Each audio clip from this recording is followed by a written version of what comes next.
नमः संस्कृताय। आज हम सभी लोग संस्कृत विषय के अंतर्गत रुचिरा नामक पाठ्य पुस्तक के प्रथम पाठ सुभाषितानि के अभ्यास कार्य को हल करेंगे। तो आइए चलते हैं हम लोग रुचिरा के अंतर्गत आने वाले प्रथम पाठ सुभाषितानि के प्रश्नों का अध्ययन करने के लिए।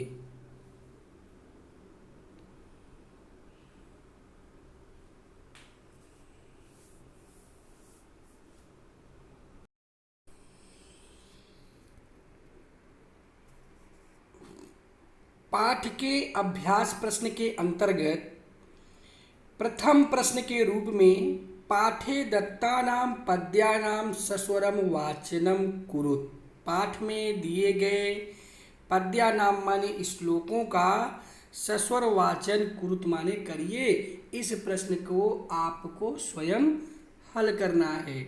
आइए हम लोग चलते हैं दूसरे प्रश्न की ओर।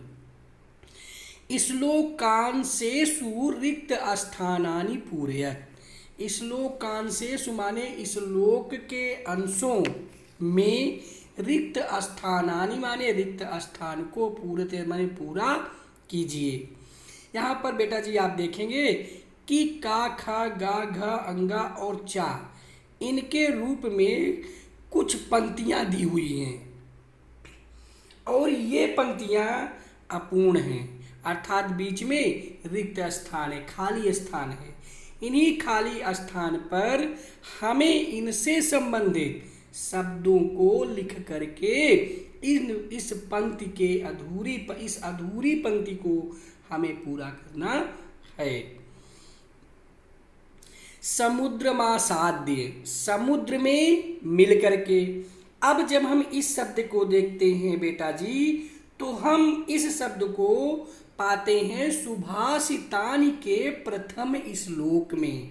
बेटा जी प्रथम श्लोक में यह लिखा हुआ है कि सुस्वादुतोयाः प्रभवन्ति नद्यः समुद्रमासाद्य भवन्त्य पेयाः।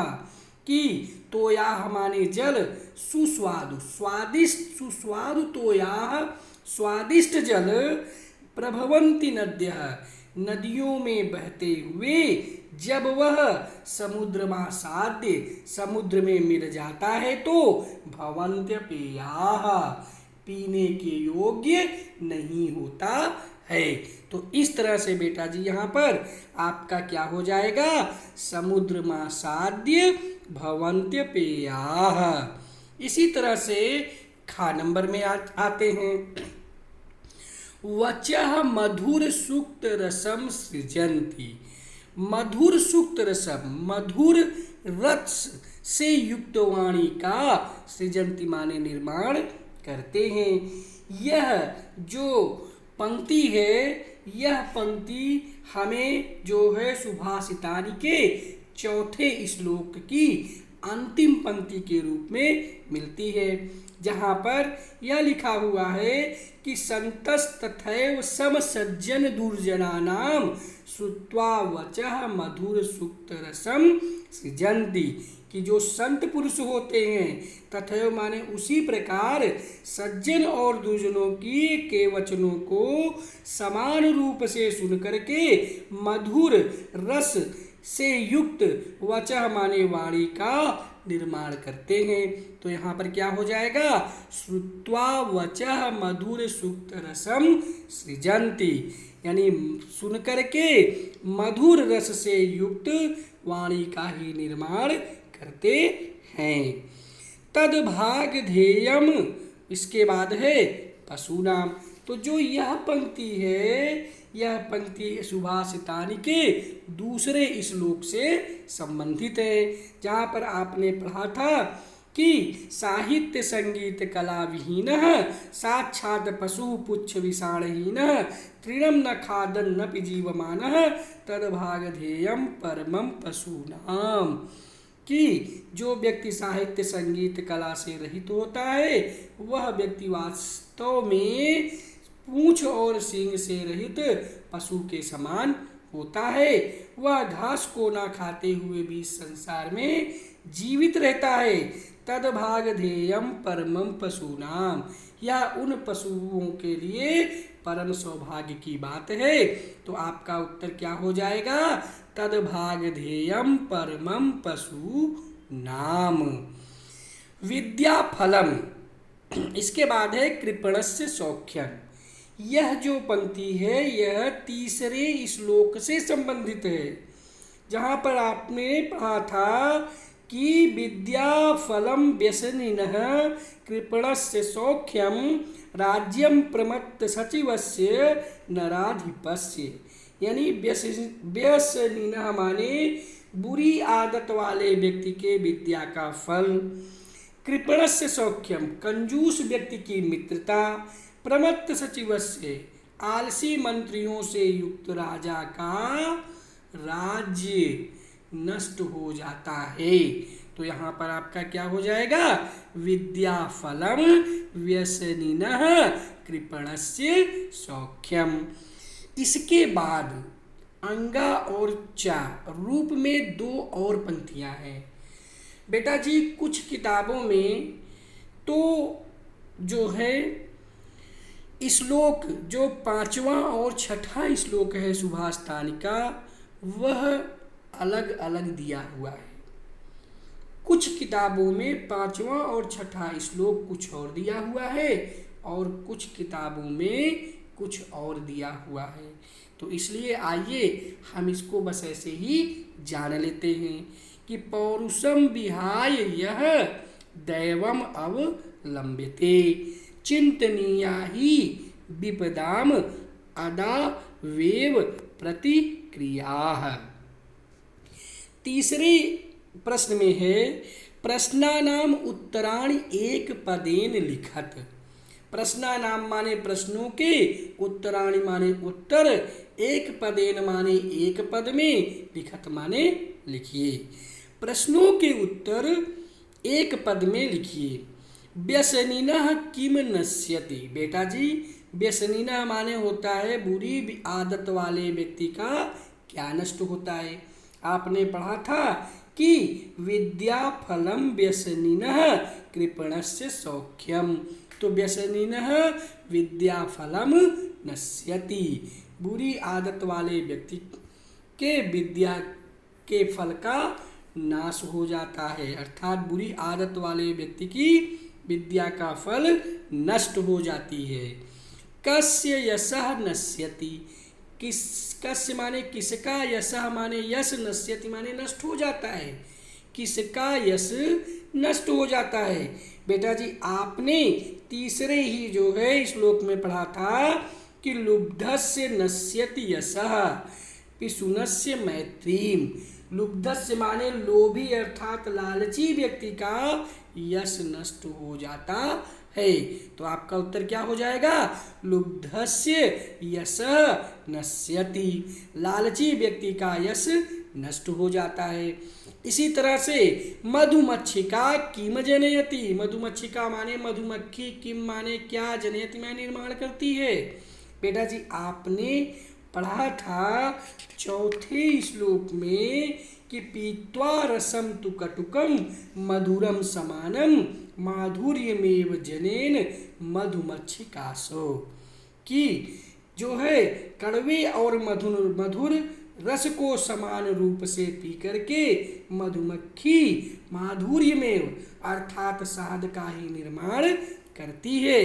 तो आपका उत्तर क्या हो जाएगा? मधुमक्षिका माधुर्यम जनयति। मधुमक्षिका अर्थात मधुमक्खी शहद का निर्माण करती है। मधुर सुक्त रसः के सृजन्ति। मधुर वाणी से युक्त, मधुर रस से युक्त वाणी का निर्माण कौन करते हैं? तो आपका उत्तर इसमें आपने पढ़ा था कि जो है जो संत होते हैं, संतस्तथैव समसज्जन दुर्जनानाम श्रुत्वा वचः मधुर सुक्त रसम सृजन्ति। तो जो संत व्यक्ति होते हैं वे दुर्जन और सज्जन दोनों की वाणियों को समान रूप से सुन करके मधुर वाणी का ही निर्माण करते हैं। तो आपका उत्तर क्या हो जाएगा? मधुर सुक्त रसः के सृजन्ति। आपका उत्तर हो जाएगा मधुर सुक्त रसः सन्तः सृजन्ति। अर्थिना केभ्य विमुखा न यान्ति। यह भी जो है उन्हीं श्लोकों से संबंधित है जो श्लोक पाठ्य पुस्तक के अंतर्गत परिवर्तित हो गए हैं। फिर भी आप इसका उत्तर देख लीजिए। अर्थिनः महिरुहेभ्य विमुखा न यान्ति। चौथे प्रश्न में यह बताया गया है कि अधोलिखित तद्भव शब्दानाम कृते पाठात् चित्वा संस्कृत पदानि लिखत। अधोलिखित माने नीचे लिखे हुए, तद्भव शब्दों के लिए पाठ में से संस्कृत शब्द लिखिए। बेटा जी, तद्भव और तत्सम ये दो शब्द होते हैं, आपने पढ़ा होगा हिंदी विषय के अंतर्गत भी। तद्भव का अर्थ होता है तत् माने उससे, भव माने उत्पन्न। किससे उत्पन्न? संस्कृत भाषा से उत्पन्न, अर्थात संस्कृत भाषा से बने हुए शब्दों को तद्भव कहते हैं और संस्कृत के शब्दों को तत्सम कहते हैं। तो जैसे बेटा जी आप यहाँ देखेंगे, कड़वा, पूंछ, संतह, लोभी, मधुमक्खी, तिनका, ये सारे शब्द दिए हुए हैं। ये सभी शब्द बेटा जी आपके क्या हैं? ये सभी शब्द बेटा जी आपके तद्भव शब्द हैं। जो किससे बने हैं बेटा जी? जो बने हैं आपके संस्कृत के शब्दों से। बेटा जी यहाँ पर एक शब्द गलती से प्रस्तुत हो गया है, वह है संतः। संतः शब्द बेटा जी यह तत्सम है और इसका तद्भव बनता है बेटा जी सज्जन पुरुष। तो कड़वा का तत्सम क्या होगा बेटा जी? कड़वा का तत्सम क्या होगा? कटुकम। कटुकम क्या है? संस्कृत शब्द है। संस्कृत के शब्दों को क्या कहते हैं? तत्सम। और कड़वा क्या है? हिंदी शब्द। हिंदी शब्द किससे बना है? ये कटुकम संस्कृत से, इसलिए कड़वा क्या हुआ? तद्भव।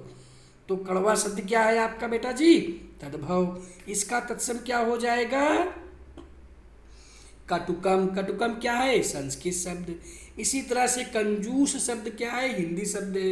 यह किससे बना है? कृपणा से। कृपणा क्या है? संस्कृत शब्द है। तो कृपणा से क्या बना है आपका? कंजूस। कटुकम से क्या बना है आपका? कड़वा। पुच्छम से क्या बना है? पूंछ। लुब्धा से क्या बना है? लोभी। मधुमक्षिका से क्या बना है? मधुमक्खी। तृणम से क्या बना है? तिनका। और संतः से क्या बना है? सज्जन पुरुष।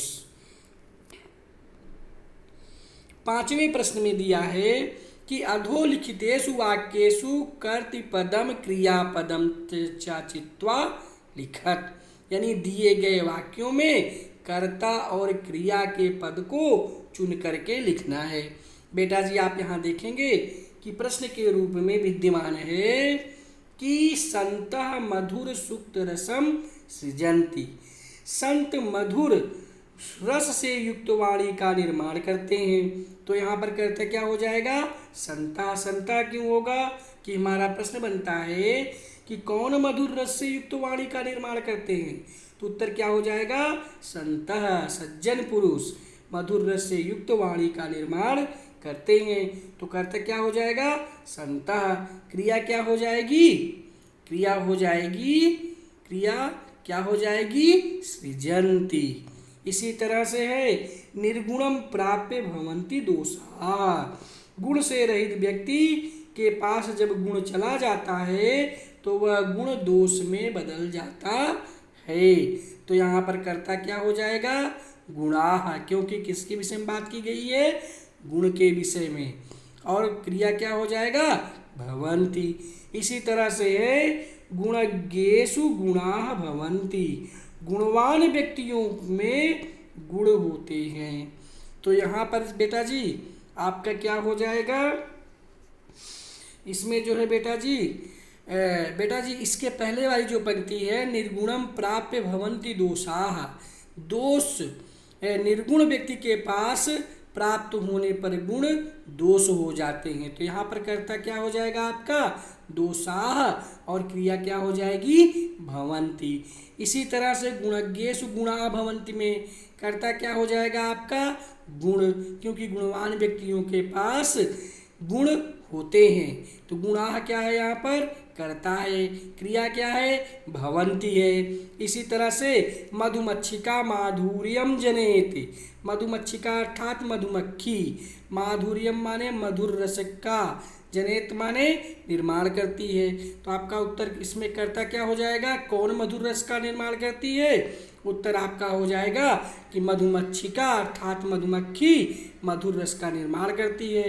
तो कर्ता क्या हो जाएगा मधुमक्षिका, क्रिया क्या हो जाएगी जनेत। इसी तरह से आप देखेंगे बेटा जी यहाँ पर दिया हुआ है पिशुनस्य मैत्री यशः नाशयति। पिशुनस्य माने बेटा जी क्या होता है, पिशुनस्य माने बेटा जी क्या होता है चुगलखोर, चुगलखोर व्यक्ति के मित्रता का नाश होता है। तो यहाँ पर कर्ता क्या हो जाएगा मैत्री, क्योंकि प्रधानता किसकी है मित्रता की, और क्रिया क्या हो जाएगा नाशयति। इसी तरह से है नद्यः समुद्रमासाद्य अपेयाः भवन्ति, नदियों का जल समुद्र में मिल करके पीने के योग्य नहीं होता है समुद्र में मिल जाने से। तो कर्ता क्या हो जाएगा बेटा जी नद्यः, क्रिया क्या हो जाएगी भवन्ति। छठे प्रश्न के रूप में बेटा जी यहाँ पर दिया हुआ है कि रेखांकित पदानि आधृत्य प्रश्न निर्माणम कुरुत, रेखांकित पदों पर आधारित प्रश्न का निर्माण करिए। गुणाः गुणज्ञेषु गुणाः भवन्ति, गुण जब गुणवान व्यक्ति के पास होते हैं तो गुण होते हैं। तो यहाँ पर गुणाः क्या है, यहाँ पर आपका बहुवचन है पुल्लिंग है, इसलिए प्रश्नवाचक निर्माण करते समय यह क्या हो जाएगा कह को के। तो प्रश्न क्या बन जाएगा के गुणज्ञेषु गुणाः भवन्ति, कौन गुणवान व्यक्तियों के गुण होते हैं। नद्यः सुस्वादुतोयाः भवन्ति, नदियों का जल स्वादिष्ट होता है। तो प्रश्न यहाँ पर है नदी, नदी क्या है बेटा जी स्त्रीलिंग है। स्त्रीलिंग में प्रश्नवाचक वाक्य बनाते समय क्या हो जाएगा का के काह, चूंकि यहाँ पर नद्यः जो है यह स्त्रीलिंग बहुवचन है, इसलिए प्रश्नवाचक चिन्ह का निर्माण करते समय हम यहाँ पर क्या करेंगे बहुवचन प्रश्नवाचक शब्द बहुवचन में लिखेंगे। तो हमारा हो जाएगा काः सुस्वादुतोयाः भवन्ति, कौन स्वादिष्ट जल हो, किसका स्वादिष्ट जल होता है। इसी तरह से लुब्धस्य यशः नश्यति, लोभी व्यक्ति का यश नष्ट होता है। तो हमारा हिंदी अगर रूपांतर क्वेश्चन करेंगे तो क्या बन जाएगा किसका यश नष्ट होता है। तो लुब्धस्य क्या है षष्ठी विभक्ति एक वचन, तो प्रश्नवाचक शब्द यहाँ पर षष्ठी विभक्ति एक वचन में क्या होगा कस्य यशः नश्यति, किसका यश नष्ट होता है। इसी तरह से मधुमक्षिका माधुर्यमेव जनयति, मधुमक्षिका माने मधुमक्खी, मधुमक्खी क्या है स्त्रीलिंग है। तो प्रश्नवाचक वाक्य बनाते समय क्या हो जाएगा किसका कौन माधुर्य रस का निर्माण करती है, अर्थात कौन शहद का निर्माण करती है। तो हमारा उत्तर हो जाएगा मधुमक्षिका स्त्रीलिंग है, प्रश्नवाचक बनाते समय का माधुर्यमेव जनयति, का के काह। तो इस तरह से हो जाएगा का माने कौन मधुर रस से युक्त अर्थात कौन शहद का निर्माण करती है। महताम प्रकृति सुस्थिरा भवति, महताम माने महान पुरुषों की, प्रकृति माने स्वभाव, सुस्थिरा भवति स्थिर होती है। तो यहाँ पर हमारा प्रश्नवाचक बनाते समय क्या हो जाएगा महताम अर्थात मतलब महताम का सुस्थिरा भवति, तो हो जाएगा महताम प्रकृति की जगह पर का सुस्थिरा भवति महान पुरुषों की क्या स्थिर होती है। बेटा जी यहाँ पर नीचे आप देखेंगे अंगा नंबर में जो उत्तर प्रस्तुत है यह उत्तर गलत है। तस्य कस्मिन् कुत्र तिष्ठन्ति वैसा, इसे आप अपनी उत्तर पुस्तिका में मत लिखिएगा, यह गलती से त्रुटिवश यहाँ पर प्रस्तुत हो गया है। तो जो अंगा वाला है, तस्य कस्मिन् कुत्र तिष्ठन्ति वयसाः, यह जो उत्तर प्रस्तुत किया गया है यह त्रुटिवश जो है यहाँ पर प्रस्तुत हो गया है। इसे आप अपनी उत्तर पुस्तिका में नहीं लिखेंगे, आपको उत्तर पुस्तिका में यह लिखना है कि महताम प्रकृति सुस्थिरा भवति। तो यहाँ प्रकृति की जगह पर हो जाएगा का, क्योंकि प्रकृति स्त्रीलिंग है, इसलिए प्रश्नवाचक बनाते समय, प्रश्नवाचक शब्द लिखते समय हमारा उत्तर हो जाएगा महताम का सुस्थिरा भवति। महान पुरुषों की क्या सुस्थिर होती है। बेटा जी इसके बाद 7वें प्रश्न में है कि उदाहरणानुसारम पदानि पृथक कुरुत। उदाहरण के अनुसार पदों को अलग कीजिए। बेटा जी यहाँ पर दिया हुआ है समुद्र मासाद्य, समुद्र में मिलकर के। तो समुद्र मासाद्य 2 शब्दों से बना है, समुद्र धन आसाद्य। समुद्र माने समुद्र, आसाद्य माने मिल करके। इसी तरह माधुर्य में वह है, तो यह भी 2 शब्दों से बना है, एक है माधुर्य और दूसरा है एव। इसी तरह से अल्पमेव है, अल्पमेव माने थोड़ा ही, अल्पधन एव। सर्वमेव माने सब कुछ ही, तो सर्वमेव में क्या हो जाएगा सर्वम धन एव। इसी तरह से दैवमेव शब्द है, यह दैवम धन एव शब्द से बना है, देवता ही। इसी तरह से महात्मा नाम उक्ति, महात्मा नाम धन उक्ति ही, महात्माओं के अर्थात सज्जन पुरुषों के कथन। इसी तरह से विपदा माधवेव जो है, विपदाम धन आदो धन एव से जो है यह बन जाएगा। तो इस तरह से बेटा जी आज जो है हम लोगों ने अभ्यास प्रश्न के अंतर्गत अब प्रथमा पाठा सुभाषतान के अंतर्गत आने वाले संपूर्ण प्रश्नों का अध्ययन किया। आज के लिए बस इतना ही। धन्यवाद। नमः संस्कृताय।